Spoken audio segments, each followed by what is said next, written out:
우리는 이 자리에 신앙생활을 하기 위해서 모였습니다.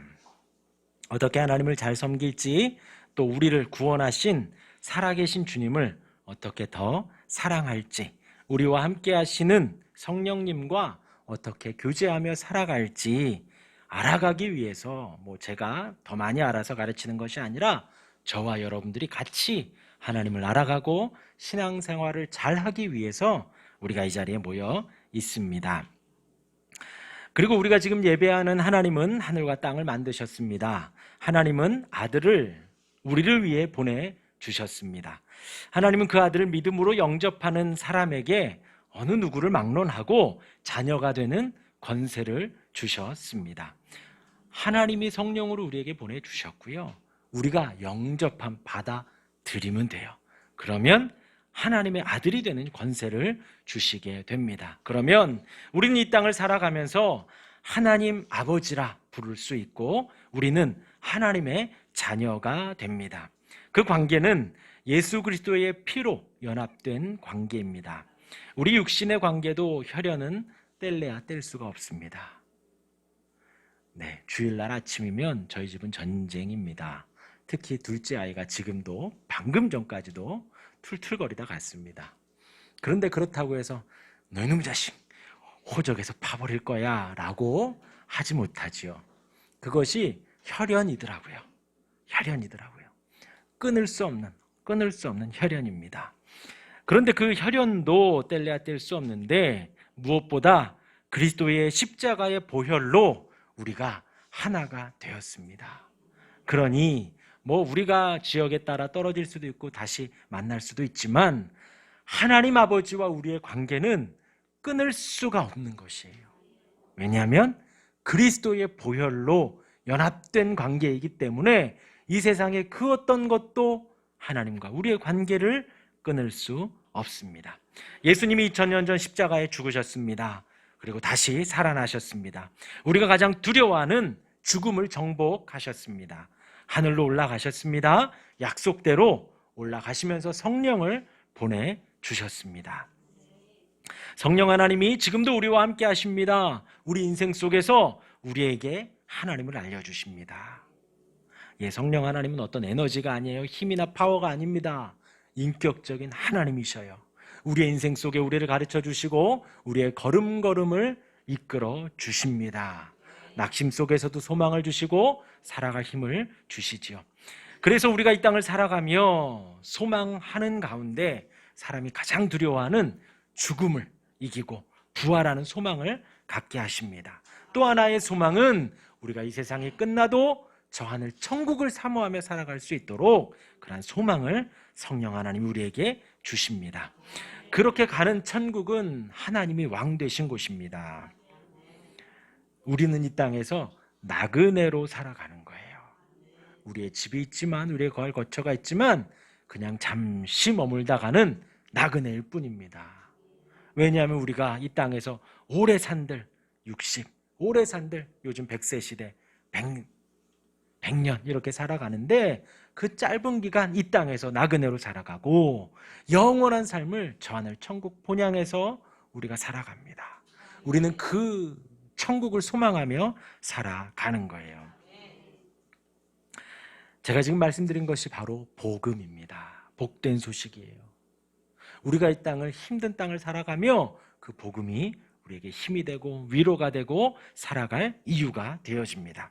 오늘 본문으로 돌아오겠습니다. 창세기 15장의 말씀은 제가 지난주에도 드리고 오늘 하반절의 말씀을 드리는데 15장의 시작이 이러했습니다. 하나님께서 아브라함에게 두려워하지 말라라는 말씀입니다. 하나님이 방패가 되어주시고 하나님이 상급이 되어주신다라고 말씀을 하시는 거예요. 방금 전쟁을 치르고 온 아브라함에게 내가 너의 방패가 되어줄게 하였습니다. 그리고 모든 재물을 전리품을 다 나눠준 아브라함에게 내가 너의 상급이 되어줄게 라고 한 것입니다. 하나님이 우리의 방패시고 하나님이 우리의 상급이신 거예요. 하나님을 소유하게 되는 것입니다. 하나님이 우리를 보호해 주신다는 거예요. 하나님이 내 하나님이 되는 거예요. 그게 내가 너의 상급이 되어줄게 라는 말의 의미입니다.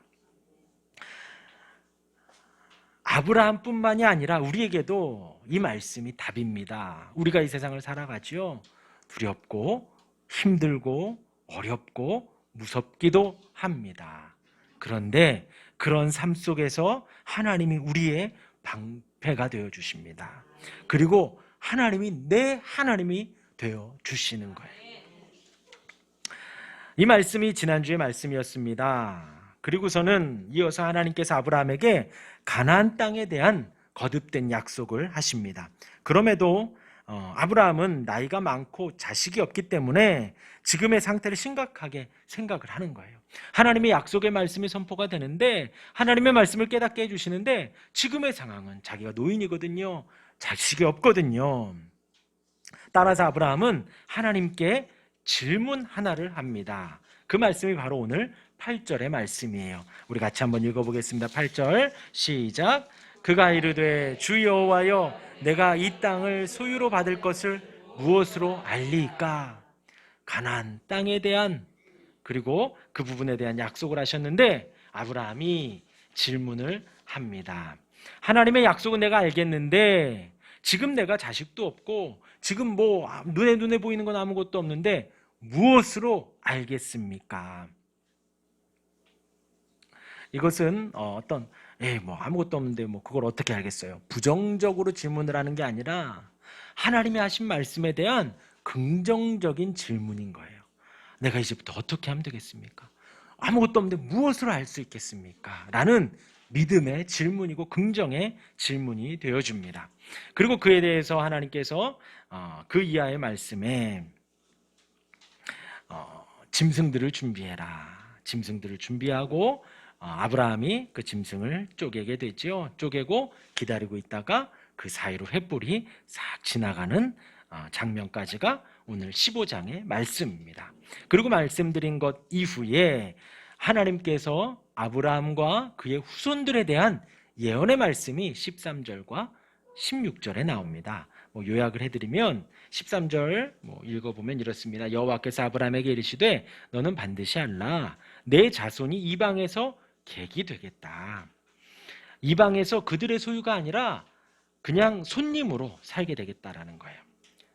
그리고 그들을 섬기게 되겠다. 그러니까 아브라함 너희 후손들이 종이 되겠다라는 거예요. 왕이 되는 게 아니라 종이 될 것이다. 노예로 섬길 것이다. 그리고 세 번째 400년 동안 내 자손을 괴롭히겠다. 그 왕은 400년, 40년, 4년, 4개월이 아니라 400년 동안 그들이 괴롭힐 것이다. 그리고 그 다음 14절에 이스라엘 자손들이 노예로 섬긴 나라를 하나님이 벌하시겠다. 그리고 아브라함의 자손들이 큰 재물을 가지고 애굽에서 나올 것이다. 그리고 아브라함 너는 고통을 겪지 않고 장수하다가 조상에게로 돌아갈 것이고 아브라함의 자손들은 4대 만에 그 가나안으로 돌아올 것이다. 그리고 이 말씀은 나중에 출애굽기에 보면 그대로 다 성취가 됩니다. 오늘은 제가 이 말씀을 예언의 말씀을 드리려는 것이 아닙니다. 그리고 예언 후에 17절 말씀이 해가 져서 어두울 때에 연기나는 화로가 보이며 타는 횃불이 쪼갠 고기 사이로 지나가니라는 말씀이 17절에 나와 있습니다. 이것은 하나님이 지금 임했다라는 것을 상징적으로 보여주는 거예요. 타는 고기 사이로 그 사이를 지나가는 것은 하나님이 아브라함의 제물을 받으시고 그리고 지금 이제 방금 한 이 언약이 지금 하나님이 선포한 그 약속과 그 이전에 가나안 땅을 너에게 주겠다. 너에게 자식이 있을 거다. 그 약속이 꼭 이루어진다라는 하나님의 약속인 거예요. 이때 당시에는 그렇게 서로 언약을 할 때에 지금처럼 이렇게 도장이 있는 것도 아니고 누가 공증을 서주는 것도 변호사가 있는 것도 아니기 때문에 그때 당시에는 동물을 이렇게 지금 아브라함처럼 갈라다가 두 사람이 같이 그 사이를 지나갔어요. 그래서 너나 나나 이렇게 약속을 하는데 그 약속을 어길 경우 이 동물처럼 될 거야. 이 동물이 지금 어떻게 돼 있어요? 반 떡 갈라져 있어요. 반 갈라져 있는 사이를 그 두 사람이 같이 손잡고 지나가는 거예요. 그래서 너도 이 약속을 목숨 걸고 지켜라. 나도 이 약속을 목숨 걸고 지킬게 라는 약속을 하는 겁니다. 이때 당시에 이방인들이 그런 약속을 했었어요. 그런데 지금 하나님이 아브라함에게 암염소와 순양과 가지고 오라 그러죠. 그것을 아브라함이 갈랐습니다. 그런데 그 사이로 지금 아브라함이 같이 가지 않았어요. 하나님만 지나가셨습니다. 하나님이 이 약속을 하시고 하나님이 이 약속을 지키시겠다는 거예요. 하나님이 아브라함은 지금 가만히 있는 거예요. 하나님이 그 약속을 하시겠다는 것입니다. 이 지금 이게 오늘 방금 말씀드린 게 오늘 말씀드린 15장 하반절의 말씀의 내용입니다. 먼저 오늘 본문 말씀으로 다시 돌아와서 이제 9절 말씀에 그에게 나를 위하여 3년 된 암소와 암염소와 순양과 산비둘기 집비둘기를 가지고 와라. 아브라함이 이렇게 쭉 갈랐죠. 이 3년 된 동물들은 3년 되면 가장 이제 그 장성할 청년의, 그러니까 사람으로 따지면 가장 힘이 좋을 그때를 3년 될 때라고 하네요. 그때에 동물들을 가지고 와서 그들의 배를 가르는 거죠. 이 3년이라는 수를 강조를 하면서 우리는 예수님의 3년 공생애를 한번 떠올려 봅니다. 뭐 여러 가지 해석들이 있어요. 그 중에서 그 예수님의 3년 공생애 사역이 가장 맞는 것 같습니다. 예수님이 30세에 사역을 시작을 하시죠. 남자에게도 30의 나이는 가장 혈기 왕성하고 경험이 축적된 나이입니다. 20살은 혈기만 왕성하죠.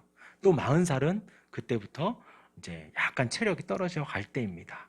예수님도 청년의 때에 30대 공생애를 시작하셔서 3년을 사역을 하시고 십자가에 죽으셨죠. 그 예수님을 연상하면서 하나님의 약속 내가 무엇으로 알겠습니까? 하는 아브라함의 질문에 동물들을 가지고 와라 라고 답을 하신 거예요. 그 동물을 반으로 갈라서 예수님의 고난과 예수님의 죽으심을 의미를 하고 있는 것입니다. 그 약속에 대해서 지금 그러니까 어떻게 보면 아브라함의 질문과 하나님의 답은 사실 맞지 않아요. 무엇을 알겠습니까? 그럼 이걸로 알 거야 라고 답해 주시면 되는데 제사의 제물을 준비하라는 거죠. 아브라함은 그 동물을 잡으면서 대속의 의미를 묵상을 했을 것입니다. 내가 대신 죽어야 되지만 이 동물들이 대신 죽는구나. 우리의 신앙생활도 마찬가지지요. 우리가 하나님, 내가 천국으로 갈 걸 어떻게 합니까? 나를 구원해 주실 줄 어떻게 합니까? 무엇으로 알겠습니까? 3년 된 암연소를 가져와라. 우리에게는 십자가를 바라봐라 라고 답을 해주시는 거예요. 2000년 전 우리의 구원을 위해, 우리의 죄사함을 위해 이 땅에 오신 분, 2000년 전에 우리를 생각하며 우리를 구원해 주시기 위해서, 우리의 죄를 사해 주시기 위해서 친히 제물이 되어 주시고 친히 채찍 맞으시고 십자가 지신 그분을 우리가 기억하는 거예요. 우리의 신앙생활은 거기에서부터 시작을 합니다. 우리의 믿음은, 우리의 주님 내가 믿습니다, 그리고 나의 소망은 그 십자가에서부터 시작을 하는 것입니다. 마태복음 16장 16절 이하에 예수님이 제자들에게 묻습니다. 너희는 나를 누구라 아느냐? 베드로가 답합니다. 주는 그리스도시요 살아계신 하나님의 아들이십니다. 예수님이 16장 17절에 바요나 시모나 내가 복이 있도다 내게 알게 하니는 혈육이 아니요 하늘에 계신 내 아버지시니라. 그러니까 베드로가 대답을 했지만 그 답을 너가 준 것이 아니라 하나님이 주신 것이다. 그런데 그 이후로부터 아주 예수님의 가르침이 싹 바뀌게 됩니다. 21절 이하에 보면 이때로부터 곧 베드로가 신앙 고백을 한 이후부터 그리스도께서 자기가 많은 고난을 받고 죽임을 당하고 제3일에 살아나야 할 것을 제자들에게 비로소 가르치시니라고 했습니다. 베드로의 신앙 고백 후에 예수님의 가르침이 그때부터 갑자기 바뀌었어요. 예수님의 고난을 가르쳐 주십니다. 예수님의 십자가의 돌아가심을 가르쳐 주십니다. 아브라함도 지금 마찬가지죠. 하나님께서 아브라함에게 나와서 너 저 하늘에 있는 별들을 봐라. 그러니까 저 별들을 보고 아브라함이 믿었다 그랬어요. 하나님이 여태까지 아브라함을 인도하신 그 갈대아 우르 그 우상의 지역에서 죽음의 집안에서 소망이 없는 자신의 삶에서 이끌어내셔서 구원해 주시고 영광스러운 하나님을 보여주시고 하나님의 약속을 주시며 인도하셨을 때 아브라함이 그제서야 믿었다 그랬습니다. 그리고서는 지금 오늘 9절에 3년 된 암염소와 소와 순양과 산비둘기에 배를 가르고 있는 거예요. 우리의 신앙 고백 이후에 주님은 예수님의 고난을 가르쳐 주시고 예수님의 십자가를 가르쳐 주십니다. 그래서 저도 처음에는 좀 오해를 했어요. 우리가 이렇게 쪼개져야 되나? 우리가 갈라져야 되나? 우리가 십자가를 져야 되나? 왜냐하면 그 뒤에 이제 또 후손들의 고난을 보면 충분히 그렇게 해도 볼 수가 있거든요. 그런데 우리가 져야 하는 그 고난을, 우리가 져야 하는 그 죽음을 우리 주님이 대신 지신 거예요. 하나님께서 이제 약속을 보증하시기 위해서 동물들을 가른 겁니다. 하나님이 그 하나님의 의로움을 나타내시기 위해서 죄 없으신 그분을 이 땅에 보내셔서 우리를 대신해 죽으심으로 우리가 더 이상은 그 고난을 받지 않아도 돼요. 우리는 그 십자가를 바라며 나아가면 됩니다. 우리는 그 십자가를 바라고 방패 되신 하나님을 의지하고 우리의 상급 되신 하나님을 바라며 믿으며 나아가면 되는 거예요. 그러면 혹은 기쁨으로도 인도하십니다. 혹은 어려움으로도 인도하시고요. 아픔으로도 인도하셔요. 이 땅의 삶을 우리가 어찌 알겠어요? 이제 지금 아브라함에게도 너의 후손들이 4대 동안 400년 동안 종이 될 거다라고 예언을 하시는데요. 이 땅의 삶이 어떻게 될지 모르지만 하나님께서 우리를 택하심은 우리로 구원을 얻고 하나님의 자녀가 되어서 우리로 하여금 이제 다시 그 쪼개지는 고난이나 십자가를 지는 죽음이 아니라 주님을 소망하며 주님을 바라며 이 땅에서 살아가기를 원하신다라는 것입니다. 하나님은 아브라함에게 그 은혜를 주시고 베드로에게도 그 은혜를 보여주시는 거예요.